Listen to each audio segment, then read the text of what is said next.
Hi,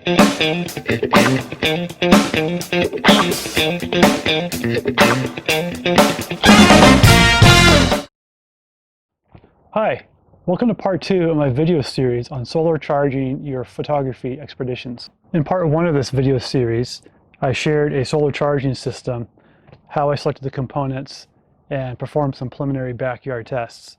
If you haven't already watched part 1, I suggest you watch it now so this video will make more sense.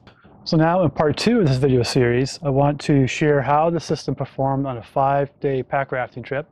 But then I also want to share my new wilderness solar charging calculator and demonstrate how it works so that you can use it for planning your next long wilderness trip. So let's get to it. I just completed a short 5-day pack rafting trip on the John Day River, which is in Central Oregon. This was a training run in preparation for a 3-week trip in the Alaskan Arctic. Now unfortunately, we have had to cancel our Alaska trip this year due to COVID travel restrictions. So still a great opportunity to field test the solar charging system. So just for a quick recap, the solar charging system that I use is a Anker 21-watt solar panel charger and two 10,000 milliamp hour Anker battery banks and some high quality USB cables. See part 1 of my video series on how I selected these components and initial tests in the backyard. So this 5-day trip on the John Day River gave me a chance to carry the system, try it in the field, and build some confidence in it. As discussed in the part 1 video, I was expecting an average of 7,000 milliamp hours of energy use each day. But I had fewer opportunities for wildlife photography on the John Day River than what I was expecting in Alaska. Another challenge I had on the John Day was that I only had an average of about 90 minutes of charging time each day because we're at the bottom of a 2,000-foot deep canyon. Now in Alaska, the river we were going to float is much more out in the open, and we would have 24-hour daylight. So I expected about 3 times more solar charging time in Alaska. I had 4 solar charging opportunities on the Oregon trip, 3 on sunny days and 1 on a cloudy day. You can see that I was able to keep a charge on all my devices throughout the trip, the cell phone being the most variable load. In this chart, the state of charge represents all the available battery capacity for a given device. For example, if one of my 4 RX100 batteries were completely dead, I still have 75% total battery capacity available because I still have 3 out of 4 batteries charged. To carry the system in my pack raft, I just used an 8-liter dry bag to hold the charger and battery bank. This then went inside another padded bag, which then got zipped up inside the back of my pack raft for a second layer of waterproofness. Overall, I have to say the system worked pretty well. On a 5-day trip, I would probably just take extra camera batteries and battery banks and leave the solar cell at home. But I came away from this trip with confidence that this will work on a multi-week trip. So let's have a look at my free wilderness solar charging calculator. It's basically just an Excel file that you can download from the link down below in the description. I'm going to spend the rest of this video walking through it with you. So this Microsoft Excel file has 2 tabs, one for your doing your analysis and one with introductory information, some basic tips and recommendations. So back on the analysis tab, you'll see that there are 4 main areas for entering information about your trip. At the top, we have information about the trip itself. Next, we have information about battery-powered devices. And then a section for you entering your specifications of your solar charging cells and information about your battery banks. You will enter information in the yellow cells. Most of the yellow cells have pop-ups that will give you tips on how to enter the information in that tab. The calculator then provides information in red that you should pay attention to. This is where you'll find conclusions and recommendations. Let's quickly walk through an example. I've pre-populated the tool with information for a 21-day trip to Alaska. So open the trip information area. I have 21 days for the number of days, for the duration of the trip. And I also estimate that I'll have about 5 hours of charging time for each day. That's a rough average. Next, I enter information about the kind of weather conditions or sky conditions I expect. I'm expecting about 40% of the days to be sunny, about 20% to have a high overcast, about 20% cloudy, and about 20% to have rain or no solar charging opportunity. Where can you get information like this? A really great source is the WeatherSpark website. WeatherSpark provides historical weather information for most major cities and airports around the world.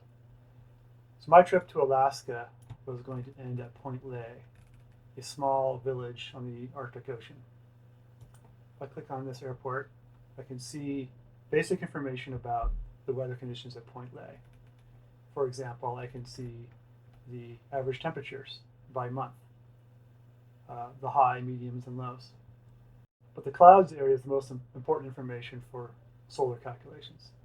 Here I can see my trip in July at Point Lay. I can expect about half the days to be overcast and about 20% of the days to be mostly cloudy, and only about 10% of the days to be clear. Now, Point Lay is on the coast. Most of our trip in Alaska was going to be inland, where I expect better weather than this. And so I've used these values here based on my experience in the Arctic. The next section is where you enter information about the devices you're carrying on the trip. So here on my trip, I was planning to bring my phone, my Sony Alpha 6600 camera, my Sony RX100 camera, and my Rilo 360 video camera. Next, I've entered the battery capacity for each of those devices. You can find these typically printed on the battery itself in milliamp hours, or you can look at the specifications for your device. Next is my estimate of how many days each battery will last. So for example, I expect my cell phone battery to last 2 days.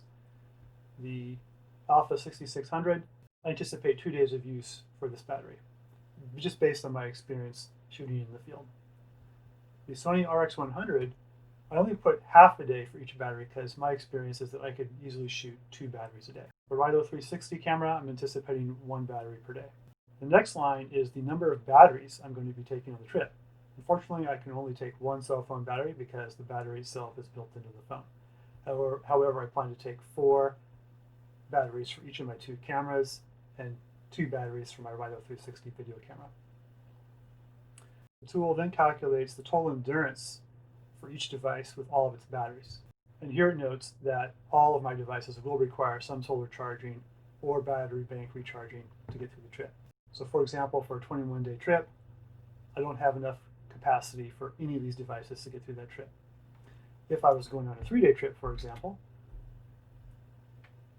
then I do have enough battery capacity for my Sony Alpha 6600 to get through the trip without solar charging. But my trip is 21 days, and so I will need to charge all of my batteries with solar.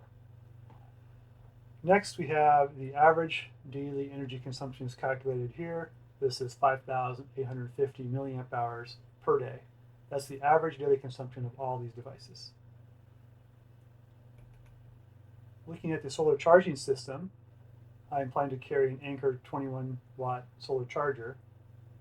However, I only anticipate to actually get 15 watts maximum out of that on a bright sunny day. That's because while the solar cell itself may be 21 watts, the electronic charging system that comes with the solar cell has a maximum output of only 15 watts. It's important to look at the electronics that come with your solar charger. For example, here, the maximum output for the electronic charging circuitry is only 3 amps. Since this is a 5-volt USB system, 3 amps times 5 volts is actually 15 watts maximum output.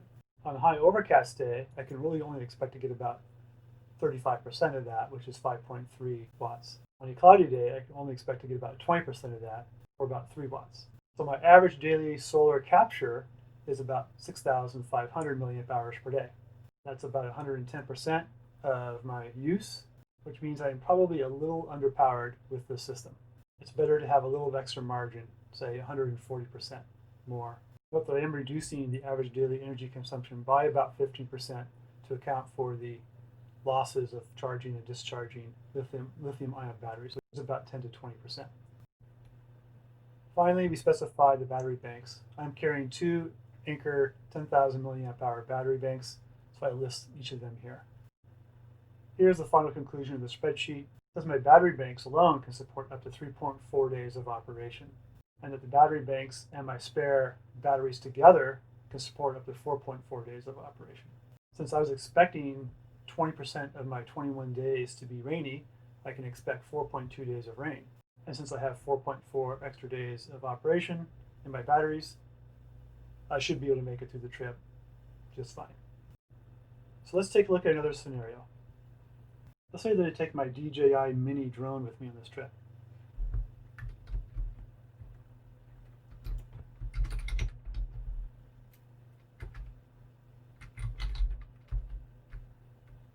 I'm going to take 3 batteries total, but I anticipate using 1 battery per day.